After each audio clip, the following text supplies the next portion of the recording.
नमस्कार दोस्तों, मैं श्रवण विश्नोई आप सभी का मिशन ज्ञान पर हार्दिक स्वागत और अभिनंदन करता हूं। देखिएगा, हम बात करेंगे आपके भाषा ज्ञान के बारे में, बात करेंगे भाषा विचार के बारे में बात करेंगे। और इस प्रकरण के अंतर्गत आपके भाषा से संबंधित जितने भी प्रश्न बनते हैं उन प्रश्नों के बारे में वन लाइनर पढ़ेंगे। ध्यान रखना, इससे बार कुछ नहीं है, भाषा का सब कुछ इसमें निचोड़ निकाल लिया है। तो एक ही क्लास के अंतर्गत सब कुछ पूरा हो जाएगा भाषा विचार में, यानी भाषा की उत्पत्ति किस प्रकार से हुई, हिंदी भाषा, राजभाषा, राष्ट्रभाषा क्या है, और जो हिंदी का उद्भव हुआ था वो कब से हुआ था, और हिंदी की जो मूल भाषा है वो कौन सी भाषा है, कौन सा अपभ्रंश है, सब के बारे में बता रखा है। हिंदी दिवस कब मनाया जाता है, कौन से अनुच्छेद के तहत जोड़ी गई, कौन सी अनुसूची के तहत जोड़ी गई, संपूर्ण इसमें परिचर्चा की रखी है। ठीक है मित्रों, तो लाइव जुड़ जाइएगा, साथ में झमाझम और भमाभम पढ़ते रहिएगा। सबसे पहले देखिएगा, बात करते हम कि हिंदी की उत्पत्ति किस अपभ्रंश से हुई है, कौन से अपभ्रंश से हुई है, अपभ्रंश से हुई है। ठीक है, तो शौरसेनी अपभ्रंश से हुई है। कौन से अपभ्रंश से मानी जाती है? शौरसेनी अपभ्रंश से मानी जाती है। विशेषतः इस बात का ध्यान रखना भाई, कौन से अपभ्रंश से मानी जाती है? शौरसेनी अपभ्रंश से मानी जाती है। ठीक है, और फिर आ जाते हैं राजभाषा विभाग। राजभाषा विभाग की स्थापना कब की गई थी? राजभाषा स्थापना कब की गई? तो ध्यान रखना 1975 में की गई थी। कब की गई थी? 1975 के अंतर्गत की गई थी। ध्यान रख लेना। विशेष रूप में हिंदी का पहला समाचार पत्र उदंत मार्तंड प्रकाशित हुआ था। कब हुआ था? 1826 में हुआ था। कब हुआ था मित्रों? 1826 के अंतर्गत ये प्रकाशित हुआ था। कौन सा? उदंत मार्तंड। उदंत मार्तंड कब प्रकाशित हुआ? तो आपको ध्यान में रखना विशेष रूप में कब हुआ था भाई? 1826 के अंतर्गत हुआ था। और ये आपका 25 जून है भाई। कौन सा है? 25 जून 25 जून 1975 है। 25 जून 1975 को है। 1886 में 26 में प्रकाशित हुआ था। उदंत मार्तंड हुआ था। फिर बात करते हैं देवनागरी लिपि का विकास किस लिपि से हुआ है? ब्राह्मणी लिपि से। कौन सी लिपि से? ब्राह्मणी लिपि से हुआ है। देवनागरी लिपि का विकास किस लिपि से हुआ है? ब्राह्मणी लिपि से हुआ है। पश्चिमी राजस्थान की बोली है तो मारवाड़ी है। कौन सी है? मारवाड़ी है, ध्यान रखना। फिर आता है राष्ट्रपति ने राजभाषा आयोग के गठन का आदेश किस वर्ष जारी किया था? तो 1955 में किया था। कब किया था? 1955 में किया था। ध्यान रखना। कौन सा? देवनागरी लिपि का विकास किस लिपि से हुआ है? तो ब्राह्मणी लिपि से। कौन सी लिपि है? ब्राह्मणी लिपि है। पश्चिमी राजस्थान की बोली है कौन सी है? मारवाड़ी है। कौन सी है? मारवाड़ी है। राष्ट्रपति ने राजभाषा आयोग का गठन कब किया गया था? 1955 में किया। कब किया? 1955 में किया। महात्मा गांधी ने हिंदी के प्रचार प्रसार के लिए संस्था की स्थापना की। किस संस्था की स्थापना की? राष्ट्रभाषा प्रचार समिति की। कौन सी? राष्ट्रभाषा प्रचार समिति की स्थापना की थी। किसने की थी? महात्मा गांधी ने की थी भाई। क्यों की थी? कि हिंदी का प्रचार प्रसार किया जाए, और एक संस्था का नाम रखा। उस संस्था का नाम क्या? राष्ट्रभाषा प्रचार समिति। कौन सी है? राष्ट्रभाषा प्रचार समिति है। नेक्स्ट आता है संविधान के किस अनुच्छेद के अंतर्गत संघ की राजभाषा हिंदी और लिपि देवनागरी घोषित की गई? तो अनुच्छेद 343 एक के तहत या कै के तहत हिंदी को क्या दर्जा दिया गया? राजभाषा का दर्जा दिया गया था। कौन सा? राजभाषा का दर्जा दिया गया। अनुसूची कौन सी भाई? 8वीं अनुसूची के तहत। ठीक है, नेक्स्ट बात करते हैं प्रथम विश्व हिंदी सम्मेलन नागपुर में कब आयोजित हुआ था? 10 से 14 जनवरी 1975 ईस्वी को हुआ था। कब? प्रथम विश्व हिंदी सम्मेलन की बात कर रहा है मित्रों। कौन सी? प्रथम विश्व हिंदी सम्मेलन की बात करता है। तो सम्मेलन के अंतर्गत आपको ध्यान में रखना है, क्या पूछ रहा है ये? प्रथम विश्व हिंदी सम्मेलन की बात कर रहा है। तो 10 से 14 जनवरी 1975 को हुआ था। फिर आता है हमारा राष्ट्रभाषा होती है। राष्ट्र के लोगों की संपर्क भाषा ही क्या कहलाती है? राष्ट्रभाषा कहलाती है। कौन सी भाषा कहलाती है? राष्ट्रभाषा कहलाती है। ठीक है, उसके बाद में आ जाती संवैधानिक दृष्टि से हिंदी भारत की भाषा है। कौन सी भाषा है? तो राजभाषा है। कौन सा? संविधान के अंतर्गत हिंदी कौन सी भाषा कहलाती है? हमारी राजभाषा कहलाती है, राष्ट्रभाषा नहीं कहलाती। कौन सी भाषा कहलाती है? राजभाषा। अनुच्छेद 343 कै के तहत हुआ है। तो प्रथम विश्व हिंदी सम्मेलन 1975 में हुआ था। और यदि आपसे पूछा जाता है कि अंतिम विश्व हिंदी सम्मेलन, तो मैंने आपको पहले ही बता रखा, प्रथम प्रकरण हमने पढ़ा था, वहां पर भी बताया था। तो ध्यान रखना, यहाँ पर अब आपको क्या रखना है? 2023 में, फरवरी 2023 में, फरवरी 2023 में आयोजित होगा वो कौन सा होगा भाई? 12वां होगा। कौन सा होगा? 12वां आयोजित होगा। और वो कहां पर होगा? फिजी में होगा। कहां पर होगा? फिजी के अंतर्गत आयोजित होगा। ये ध्यान रखना, अंतिम होगा। इससे पहले वाला था वो हमारा कहां पर था भाई? इससे पहले वाला बताओ जल्दी से। एक आपने किया था कौन सा? 1975 के अंतर्गत हुआ था। 1975 के बाद में हमने बात की थी, एक जोहान्सबर्ग में हुआ था, एक भोपाल में हुआ था। उसके बाद में कहां पर हुआ था? ये सारी चीजें हमने पहले स्पष्ट रूप में पढ़ रखा है वर्ण विचार के अंतर्गत। फिर आपके सामने आगे बात आती है कौन सी? राजभाषा किसे कहते हैं? सरकारी कामकाज की भाषा को क्या कहा जाता है? राजभाषा कहा जाता है। कौन सी कहा जाता है भाई? राजभाषा के नाम से संबोधित किया जाता है। कौन सी भाषा के नाम से संबोधित किया जाता है? राजभाषा के नाम से संबोधित किया जाता है। ठीक है। ब्रज भाषा की विभाषा है, तो ब्रज भाषा की विभाषा कौन सी है भाई? हिंदी भाषा। कौन सी है? हिंदी भाषा ब्रज भाषा की कहलाती है।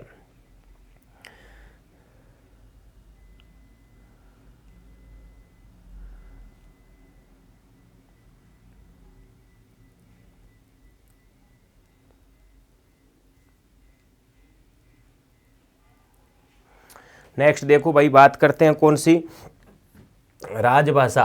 ठीक है, राजभाषा होगी। फिर सरकारी कामकाज में राजभाषा कहते हैं। ब्रज भाषा की विभाषा कौन सी? हिंदी है। मानक हिंदी का क्या तात्पर्य है? शिष्ट और सुशिक्षित लोगों की भाषा ही क्या कहलाती है? मानक हिंदी कहलाती है। शिष्ट और सुशिक्षित लोगों की भाषा कौन सी भाषा कहलाती है? हमारी मानक भाषा कहलाती है, मानक हिंदी कहलाती है। ढूंढाड़ी बोली पूर्व राजस्थान की। कौन सी राजस्थान की? पूर्व राजस्थान की मानी जाती है। देवनागरी लिपि का विकास हुआ तो कुटिल से। कहां से हुआ था माना जाता है? कुटिल से माना जाता है। राजस्थान के राज्य विभागों में केवल भाषा और देवनागरी की रबड़ की मोहरों का उपयोग कब से अनिवार्य किया गया था? 1976 से किया गया था। 1976 ईस्वी से किया गया था। ध्यान रख लेना। प्रशासनिक कार्यों में हिंदी के प्रयोग को अनिवार्य करने के लिए राजस्थान राजभाषा अधिनियम कब पारित किया गया था? 1956 में किया गया था। कब किया गया था? 1956 में किया गया। इन प्रश्नों को ध्यान में रखना विशेष रूप में। इंडिया लेवल, राजस्थान लेवल, दोनों लेवलों के अंतर्गत प्रश्न पूछे जाते हैं आपसे। पंजाबी मूलतः किस भाषा का शब्द है? तो पंजाबी मूलतः कौन सी भाषा का शब्द है भाई? फारसी भाषा का शब्द है। कौन सी भाषा का? फारसी भाषा का। हिंदुस्तान बोली का नाम किसने दिया था? हिंदुस्तान बोली का नाम किसने दिया था भाई? अंग्रेज ने दिया था। किसने दिया था? अंग्रेज ने। मेवाती किसकी प्रमुख बोली है? तो राजस्थानी की। कौन सी है? राजस्थानी की है मेवाती प्रमुख बोली मानी जाती है। राजस्थान के अंतर्गत मेवात प्रदेश के अंतर्गत जो आप पढ़ते हो अलवर भरतपुर वाला ये, ठीक है, तो ये कौन सा है? मेवाती क्षेत्र के अंतर्गत माना जाता है। प्राकृत शब्द की रचना कौन से हुई थी? प्राक और कृत। किससे? प्राक और कृत दो शब्दों से मिलकर हुई है। कौन कौन से? प्राक और कृत से। ध्वनि की दृष्टि से प्राकृत भाषा सबसे अधिक किसके निकट है? तो पाली के। किसके है? पाली के निकट मानी जाती है। भाषा वैज्ञानिक स्तर पर प्राकृत के कितने भेद स्वीकार किए गए? तो 5 भेद। कितने भेद माने जाते हैं? 5 भेद माने जाते हैं। मैं दुनिया की सब भाषाओं की इज्जत करता हूं, परंतु मेरे देश में हिंदी की इज्जत न हो यह मैं बर्दाश्त नहीं कर सकता। यह कथन किसका है? विनोबा भावे के। किसके हैं? विनोबा भावे के। मैं दुनिया की सब भाषाओं की इज्जत करता हूं, परंतु मेरे देश में हिंदी की इज्जत न हो यह मैं बर्दाश्त नहीं कर सकता। यह कथन किसका है? विनोबा भावे के। किसके हैं? विनोबा भावे के कथन माने जाते हैं। फिर आता है शासन में कानून बनाने, आदेश निकालने, अध्यादेश जारी करने आदि के लिए भाषा की सहायता ली जाती है। तो राजभाषा। किसकी? राजभाषा की। ध्यान रखना, राजभाषा की सहायता ली जाती है। राजभाषा कौन सी? हमारी हिंदी है। कौन सी है? हिंदी है। और हिंदी सम्मेलन कब आयोजित हुआ था? प्रथम 1975 में, 10 से 14 जनवरी 1975 को आयोजित हुआ था। फिर मैंने कहा 2023 में फिजी में आयोजित होगा अंतिम। ठीक है, 12 नंबर की बात कर रहे थे। उससे पहले हम बात कर सकते हैं, जैसे आपने कहा था 2018 में आयोजित हुआ था 11वां। 2018 में 11वां आयोजित हुआ था। कहां पर था? मॉरिशस में। कहां पर था भाई? मॉरिशस के अंतर्गत आयोजित। और स्थान कौन सा था? पोर्ट लुई था। कौन सा था? पोर्ट लुई नामक स्थान पर आयोजित हुआ था। उससे पहले भोपाल में हुआ था। कहां पर? भोपाल में माना जाता है। वो 2000 कब हुआ था? 3 साल पहले कर दो 15। कहाँ पर? 15 में हुआ था भोपाल के अंतर्गत। तो उससे पहले जोहान्सबर्ग वाले वो आपके अलग अलग थे। मुगल काल में किसे राजभाषा के रूप में प्रतिष्ठा प्राप्त हुई थी? फारसी को। किसको? फारसी को। मुगल काल में किसे राजभाषा के रूप में प्रतिष्ठा प्राप्त हुई थी? फारसी को हुई थी। किस अनुच्छेद में राज्य के विधानमंडलों को इस बात की छूट दी गई कि वे अपने यहाँ क्षेत्रीय भाषा हिंदी अथवा अंग्रेजी किसी का भी प्रयोग कर सकते? अनुच्छेद 345 के तहत। किसके तहत? अनुच्छेद 345 के तहत क्या दिया गया? किस अनुच्छेद में राज्य के विधानमंडलों को इस बात की छूट दी गई कि वे अपने यहाँ क्षेत्रीय भाषा हिंदी अथवा अंग्रेजी किसी का भी प्रयोग कर सकते हैं? तो अनुच्छेद कौन सा है? 345 के तहत दी गई थी। किस अनुच्छेद में हिंदी को सर्वमान्य भाषा के रूप में विकसित करने पर बल दिया गया? तो अनुच्छेद 351। कौन सा है? 351। ध्यान रखना, अनुच्छेद 343 से लेकर 351 के बीच में भाषाओं का ही उल्लेख किया गया। किसका है? भाषाओं का उल्लेख किया गया। इसमें यह बात कही गई है सर्वमान्य भाषा के रूप में विकसित करने पर बल दिया जाएगा। तो अनुच्छेद 51। कौन से कन में? 51 में। और अंग्रेजी व किसी का भी प्रयोग कर सकते तो अनुच्छेद 345 में कर सकते हैं। 3, 4, 5।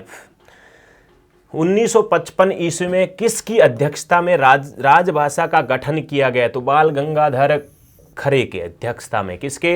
1955 में किसकी अध्यक्षता में राजभाषा का गठन किया गया था? तो बाल गंगाधर खरे की अध्यक्षता में।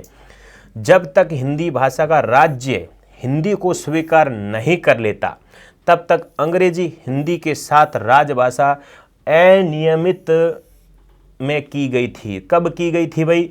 1967 में की थी। 1967 ईस्वी में की गई थी। 1975 ईस्वी में क्रियान्वयन को तीव्र करने के लिए किसका गठन किया गया था? हिंदी के क्रियान्वयन को तीव्र करने के लिए हिंदी सलाहकार समितियां। क्या? किसको? हिंदी सलाहकार समितियां को भाषा के सर्वांगीण विकास, सर्वांगीण मानवीकरण का प्रश्न सबसे पहले 1950 ईस्वी में भारत के किस विश्वविद्यालय में उठाया गया था? इलाहाबाद विश्वविद्यालय में उठाया गया था। भाषा के सर्वांगीण मानवीकरण का प्रश्न सबसे पहले 1955 ईस्वी में भारत के किस विश्वविद्यालय में उठाया गया था? इलाहाबाद विश्वविद्यालय के अंतर्गत उठाया गया था। ठीक है भाई। नेक्स्ट बात करते हैं देवनागरी लिपि और हिंदी वर्तनी मानकीकरण 1983 ईस्वी में किसने प्रकाशित किया था? केंद्रीय हिंदी निदेशालय ने। किसने किया था? केंद्रीय हिंदी निदेशालय ने प्रकाशित किया था। क्या? देवनागरी लिपि और हिंदी वर्तनी मानकीकरण 1983 ईस्वी में किसने प्रकाशित किया था? तो केंद्रीय हिंदी निदेशालय ने प्रकाशित किया था। मानकीकरण के 3 सोपान कौन कौन से हैं? तो बोली, भाषा और मानक भाषा। बोली, भाषा और मानक भाषा। ठीक है। नेक्स्ट बात आता है राजभाषा आयोग के प्रथम अध्यक्ष कौन थे? तो जेबी खरे थे। कौन से थे? जेबी खरे थे। खरे थे एकदम। नेक्स्ट आ जाए सर्वप्रथम भाषा का प्रयोग किस रूप में हुआ था? सांकेतिक रूप में हुआ था। किस रूप में? सांकेतिक रूप में सर्वप्रथम भाषा का प्रयोग माना जाता है। भाषाई आधार पर सर्वप्रथम किस राज्य का गठन हुआ था? तो आंध्र प्रदेश का। किसका होता है? भाषाई आधार पर सर्वप्रथम किस राज्य का गठन हुआ था? तो आंध्र प्रदेश का माना जाता है। महात्मा गांधी की मातृभाषा थी तो कौन सी थी? गुजराती थी। कौन सी थी? गुजराती, यानी गुजरात के थे। वी भाषा किसे कहते हैं? हिंदी क्षेत्र की प्रमुख बोलियों का क्या कहा जाता है? वी भाषा कहते हैं। नेक्स्ट आता है भाषा के आधार पर भारतीय राज्यों का पुनः संरचना की गई थी 1956 ईस्वी में की गई थी। कब की गई थी? 1956 ईस्वी में की गई थी। तो हिंदी, हिंदू, हिंदुस्तान का नारा किसने दिया था? पंडित प्रजापति नारायण मिश्र ने दिया था। हिंदी, हिंदू, हिंदुस्तान का नारा पंडित प्रजापति नारायण ने दिया था। संविधान सभा में हिंदी को राजभाषा बनाने का प्रस्ताव किसने रखा था? गोपाल स्वामी अयंकर। कौन सा? गोपाल स्वामी अयंकर ने विधानसभा में हिंदी को राजभाषा बनाने का प्रस्ताव रखा गया था। नेक्स्ट आता है हिंदी अहिंदी लोगों के लिए ठीक उतनी ही विदेशी है जितनी कि हिंदी समर्थकों के लिए अंग्रेजी है। ये किसने कहा था भाई? श्री राम गोपालाचार्य ने 1958 में कहा था। जैसे आपको लगता है ना कि अंग्रेजी कठिन है, ऐसे तो अंग्रेजों को ही लगते हैं हिंदी कठिन है। तो ये समान चीज़ है, क्षेत्र विशेष के आधार पर आप बात कर लेते हो मित्रों। ठीक है। फिर आता है मैं कभी भी हिंदी का विरोधी नहीं हूँ। मैं उन हिंदी वालों का विरोध करता हूँ जो वस्तु स्थिति को नहीं समझकर अपने स्वार्थ के कारण हिंदी को लादने की बात सोचते हैं। यह किसने कहा था? सी राजगोपालाचार्य ने कहा था। मैं कभी भी हिंदी का विरोधी नहीं हूँ, मैं उन हिंदी वालों का विरोध करता हूँ, उन हिंदी वालों का विरोध करता हूँ जो वस्तु स्थिति को नहीं समझकर अपने स्वार्थ के कारण हिंदी को लादने की बात सोचते हैं। ये किसने कहा था? सी राजगोपालाचार्य ने कहा था। हिंदी है हम वतन के हिंदुस्तान हमारा, किसने कहा था? कवि इकबाल ने कहा था। भाई किसने कहा था? कवि इकबाल ने कहा था कि हिंदी है हम वतन है हिंदुस्तान हमारा। किसने कहा था? कवि इकबाल ने कहा था। हिंदी शब्द मूलतः किस भाषा का शब्द है मित्रों? फारसी भाषा का शब्द है। कौन सी भाषा का शब्द है? फारसी भाषा का शब्द है। और ग्रंथ का नाम क्या है? जफरनामा है। कौन से? जफरनामा से हिंदी शब्द का उल्लेख मिलता है मित्रों। आज़ादी पूर्व हिंदी का समर्थन करने वाले व आज़ादी के बाद हिंदी का विरोध करने वाले व्यक्तित्व है। कौन? सी राजगोपालाचार्य, सुनीत कुमार, हुमायूं कबीर, अनंत शयनम और अयंग आदि। ये क्या थे भाई? पहले समर्थन करते थे, फिर विरोध करने लगे थे। 1952 में एक विख्यात स्वतंत्रता सेनानी पोटादी श्री रामालू ने तेलुगु भाषाई लोगों के लिए एक पृथक राज्य आंध्र प्रदेश बनाने की मांग पर आमरण अनशन करते हुए अपने को गंवा दिया था। किसने भाई? स्वतंत्रता सेनानी पोटादी श्री रामालू ने तेलुगु भाषा लोगों के लिए एक पृथक राज्य आंध्र प्रदेश बनाने की मांग पर अनशन करते हुए अपने प्राणों को क्या कर दी भाई? गंवा दी।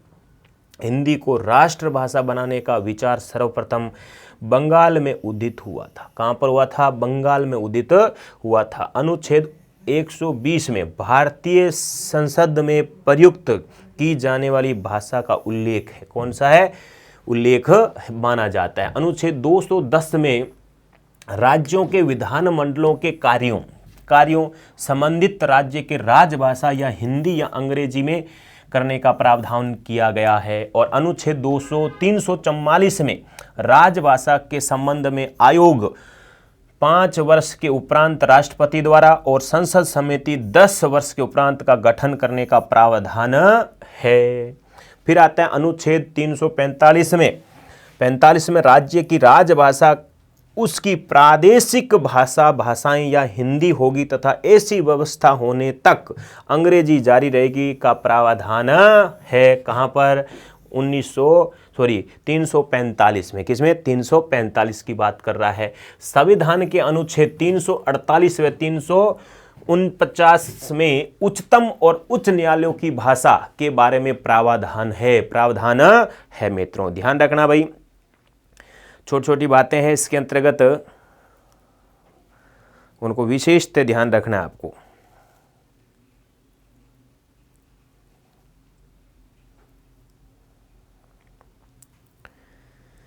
फिर आ जाता है संविधान के अनुच्छेद 350 में व्यवस्था के निवारण हेतु अभ्यावेदन में किसी भी प्रचलित भाषा का प्रयोग किया जा सकने का प्रावधान किया गया है। ठीक है मित्रों। नेक्स्ट आ जाता है संविधान सभा में। कहां पर? संविधान सभा में राजभाषा के नाम पर हुए मतदान में हिंदुस्तानी के 77 वोट तथा हिंदी को 78 वोट मिले। 77 वोट तथा हिंदुस्तानी को 77 और हिंदी को कितने? 78 वोट मिले। ठीक है। देवनागरी लिपि बाएं से दाईं ओर लिखी जाती है। मानक हिंदी का विकास खड़ी बोली से हुआ था। लोकमान्य बाल गंगाधर तिलक ने सर्वप्रथम देवनागरी लिपि के प्रतीक चिन्हों में सुधार किया था। संविधान के प्रारंभ में 8वीं अनुसूची में 14 भाषाएं थी। कितनी भाषाएं थी? 14 भाषाएं थी। 21वें संविधान संशोधन अधिनियम 1967 में सिंधी को 8वीं अनुसूची में शामिल किया गया था।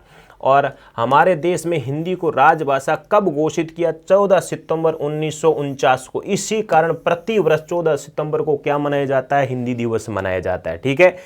हिंदी दिवस 14 सितंबर को मनाया जाता है और विश्व हिंदी दिवस 10 जनवरी को मनाया जाता है। फिर आ जाता है संविधान के किस अनुसूची में संविधान द्वारा मान्यता प्राप्त भाषाओं का उल्लेख है। तो अनुसूची कौन सी भाई, 5वीं अनुसूची है या 8वीं अनुसूची है, बताइएगा जल्दी से। इसके अंतर्गत आपको टाइपिंग में दिखाई दे रहा है एस, बताओ कौन सा एस है या ये 5वीं अनुसूची है, कौन सी अनुसूची भाई, क्या कह रहा है इसके अंतर्गत।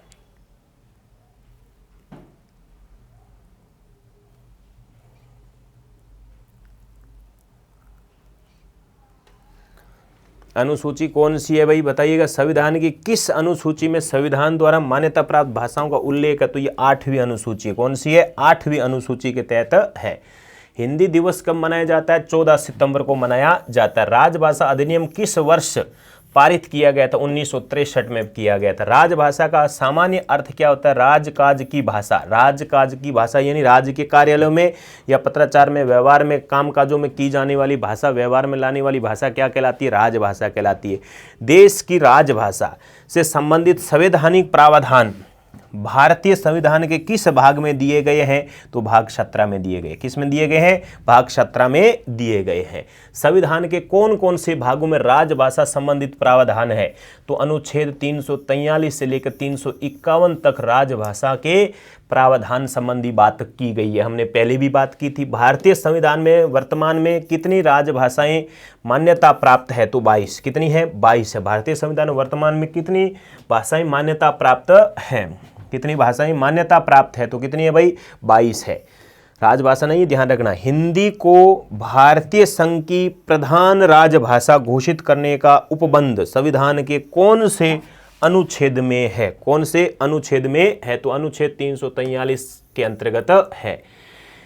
हिंदी किस तिथि से भारतीय संघ की प्रधान राजभाषा के रूप में लागू हुई। हिंदी किस तिथि से भारतीय संघ की प्रधान राजभाषा लागू हुई थी। तो 26 जनवरी 1965 को, 26 जनवरी 1965 को मानी जाती है मित्रों। ठीक है। केंद्र सरकार द्वारा पंडित गोविंद वल्लभ पंत की अध्यक्षता में संसदीय राजभाषा समिति का गठन कब किया गया था। तो नवंबर 1957 को किया गया था। कब किया गया था, नवंबर 1957 को किया गया था। कौन सा, केंद्र सरकार द्वारा पंडित गोविंद वल्लभ पंत की अध्यक्षता में संसदीय राजभाषा की समिति का गठन किया गया नवंबर 1957 को। और हिंदी किस तिथि में भारतीय संघ की प्रधान राजभाषा के रूप में लागू हुई। तो 26 जनवरी 1965 को लागू हुई थी। और हिंदी को भारतीय संघ की प्रधान राजभाषा घोषित करने का उपबंध संविधान के कौन से अनुच्छेद में है। तो 343 अनुच्छेद में माना जाता है। तो संविधान में कौन कौन से भागों में राजभाषा संबंधित प्रावधान है। तो 343 से लेकर 351 के बीच में माना जाता है। भाषाएं कितनी थी, 22 भाषाओं के बारे में बात कर रहे हैं। तो किस संविधान संशोधन अधिनियम द्वारा बोडो, डोगरी, मैथिली, संथाली भाषा को संविधान की 8वीं अनुसूची में शामिल किया गया था। तो संविधान संशोधन कौन सा था, 92 यानी 92वां संविधान संशोधन के तहत हिंदी को क्या किया गया था भाई, कौन सी, बोडो, डोगरी, मैथिली और संथाली भाषा को 8वीं अनुसूची में जोड़ा गया था। किस समिति या आयोग ने सिफारिश की थी कि 26 जनवरी 1965 तक अंग्रेजी भाषा ही प्रधान व अंग्रेजी सहायक भाषा बनाई जाए। तो ये जे.बी. पंत समिति ने, कौन सी पंत समिति ने, जे.बी. पंत समिति ने सिफारिश की थी। नेक्स्ट आता है संविधान के किस अनुच्छेद में संविधान लागू होने के 15 वर्ष तक अंग्रेजी को भी राजभाषा के रूप में प्रयुक्त करने की छूट दी गई थी। तो अनुच्छेद 343 में की गई थी। इसी कारण आज झेल रहे हो आप। संविधान के किस अनुच्छेद में संविधान लागू होने के 15 वर्ष तक अंग्रेजी को भी राजकाज में प्रयुक्त करने की छूट दी गई थी। तो अनुच्छेद 343 में दी गई थी। वर्ष 1955 में केंद्र सरकार द्वारा प्रथम राजभाषा आयोग किसकी अध्यक्षता में गठित किया गया था। तो जे.बी. खेर की अध्यक्षता में। किसकी अध्यक्षता में, जे.बी. खेर के अध्यक्षता में किया गया था। वर्तमान में हिंदी कितने राज्यों में राजभाषा है। 9 राज्यों में। कितने राज्यों में भाई, 9 राज्यों के अंतर्गत राजभाषा है। प्रथम राजभाषा आयोग 1956 में दिए गए प्रतिवेदन में संपूर्ण देश में किस स्तर तक हिंदी को भाषा के अनिवार्य किए जाने का सिफारिश किया था? तो माध्यमिक स्तर पर। कहाँ पर? माध्यमिक स्तर पर। प्रथम राजभाषा आयोग 1956 में दिए गए प्रतिवेदन में संपूर्ण देश में किस स्तर तक हिंदी भाषा को अनिवार्य किए जाने का सिफारिश की थी? माध्यमिक स्तर पर। किन राज्यों या केंद्र शासित प्रदेशों में हिंदी को द्वितीय भाषा के रूप में मान्यता प्राप्त है? तो वो महाराष्ट्र है, गुजरात है, चंडीगढ़ है, पंजाब है, अंडमान व निकोबार के अंतर्गत है। किन राज्यों व केंद्र शासित प्रदेशों में हिंदी को द्वितीय भाषा के रूप में मान्यता प्राप्त है? तो ये है राजभाषा हिंदी का विकास एवं प्रचार प्रसार तथा उनके शब्द भंडार में वृद्धि करने का संघ सरकार को निर्देश संविधान के किस अनुच्छेद में दिया गया था? अनुच्छेद 351 में दिया गया था। संविधान का कौन सा अनुच्छेद विभिन्न राज्यों केंद्र शासित की राजभाषाओं के उपबंध करता है? तो अनुच्छेद 345 करता है। कौन सा संविधान अनुच्छेद विभिन्न राज्यों व केंद्र शासित क्षेत्रों की राजभाषा के उपबंध करता है? तो अनुच्छेद 345। 71वां संविधान संशोधन अधिनियम 1952 में 1992 द्वारा निम्न में से कौन सी भाषाओं के संविधान की 8वीं अनुसूची में जोड़ा गया था? तो ये मणिपुरी, कोंकणी, नेपाली को, कौन सी? कोंकणी नेपाली को जोड़ा गया था। संविधान के अनुच्छेद 120 के तहत संसद में प्रयुक्त की जाने वाली भाषाएं हैं तो हिंदी व अंग्रेजी। कौन सी है? हिंदी व अंग्रेजी है संविधान में। तो संसद में प्रयुक्त की जाने वाली हिंदी व अंग्रेजी है। राजभाषा अधिनियम में संशोधन कब हुआ था? 1967 को हुआ था। 1967 में हुआ था संशोधन। कब हुआ था? राजभाषा अधिनियम में। किसमें? राजभाषा अधिनियम 1967 के अंतर्गत माना जाता है। ठीक है, तो इसके अंतर्गत ध्यान रखना, संविधान में संसद में कौन सी भाषा प्रयुक्त होगी? हिंदी व अंग्रेजी, दोनों में से एक कर सकते हो आप। फिर आ जाता है 71वें संविधान संशोधन 92 में कौन सी अनुसूची के तहत 8वीं अनुसूची में कौन सी भाषाएं जोड़ी गई थी संविधान में? तो मणिपुरी, कोंकणी और नेपाली जोड़ी गई थी। इससे पहले आपने पढ़ा था कौन सी भाई थी? ये भाषाएं थी हमारे पास में डोगरी, मैथिली, संथाली और बोडो। ये कब थी? किस संविधान संशोधन? तो 92वें संविधान संशोधन की बात कर रहा था। ठीक है, तो इसका भी जेबी पंत समिति की भी बात ध्यान रखना। नेक्स्ट बात आ जाती है कौन सी? 26 जनवरी 1965 को भारतीय संघ की प्रधान राजभाषा के रूप में लागू किया गया था। 21वें संविधान संशोधन 1967 में सिंधी को 8वीं अनुसूची में शामिल किया गया था। हमारे देश में हिंदी को राजभाषा कब घोषित किया गया? 14 सितंबर 1949 को घोषित किया गया था। मैंने बताई थी आपको भाई।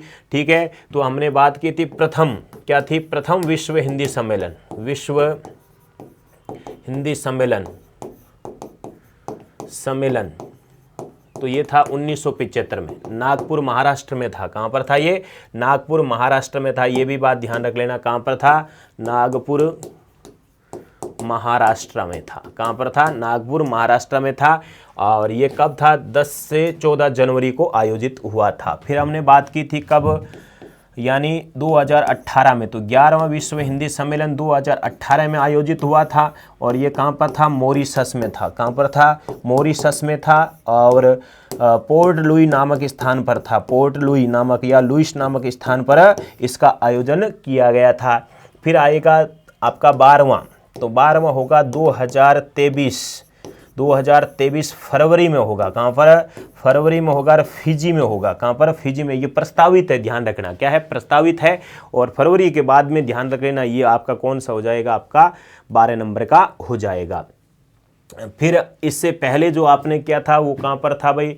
भोपाल के अंतर्गत था। उससे पहले जोहान्सबर्ग की बात कर रही थी। तो इस प्रकार से ध्यान रखना, पहले तो ये 3 वर्षों के अंतराल में हुआ करता था, परंतु कोविड के कारण यहाँ 18 से कहाँ पर आ गया भाई? 23 में आ गया। कहाँ पर? 23 में। 21 में होना था ये, लेकिन 21 में नहीं होकर कहाँ पर हो गया? 23 में हो गया। तो इस प्रकार से हमने भाषा से संबंधित कुछ महत्वपूर्ण बातों के बारे में बात की थी भाई।